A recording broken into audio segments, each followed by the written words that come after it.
What does the draw launch mean for your club? I'm Paul Grzadka, joined by former NRL great and current By-Round podcast host James Graham to discuss the Canberra Raiders' chances in 2025. And James, the Raiders were so close to qualifying for the top 8. They missed by 4 and against only last year.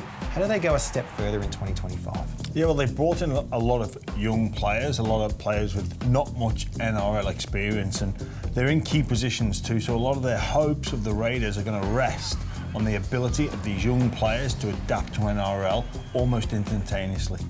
Coach Ricky Stewart is the third longest tenured coach currently in the NRL. What is it that makes him so important to the Canberra Raiders? I think his passion.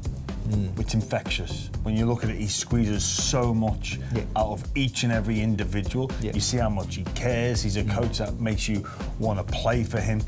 We see him so animated on the sideline. I love that style of coaching rather than in the comfort of the box. He's out there, and I think that's a big reason why the Raiders went so close last year.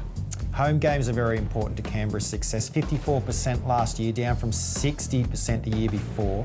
So 2025, they need to improve. It's not easy though. Broncos in round 2, then they face the Sharks in round 5. I guess they're the type of matches that they need to win. Yeah, absolutely. When we think of a lot of teams, look, they lack consistency. But for the Raiders, the difference between their best and their worst at home was incredible. There were some games at home where, I think they were booed off at half-time. Ricky Stewart blasted them, but then some games were absolutely first class and almost unbeatable and tapped into that spirit of the Canberra capital. So for me, can they do that on a more consistent basis? It's going to be difficult with young players in those key positions. Still learning how to play at that level. The Raiders are a team that really try to take the emphasis off one or two key individuals, but do you think there's a Jenga piece that they definitely need to compete?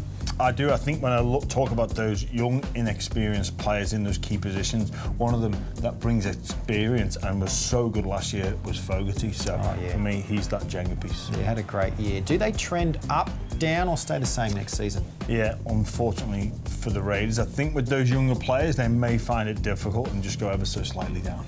All right, thanks, James. The full NRL draw is now available at NRL.com, or you can find it on the app.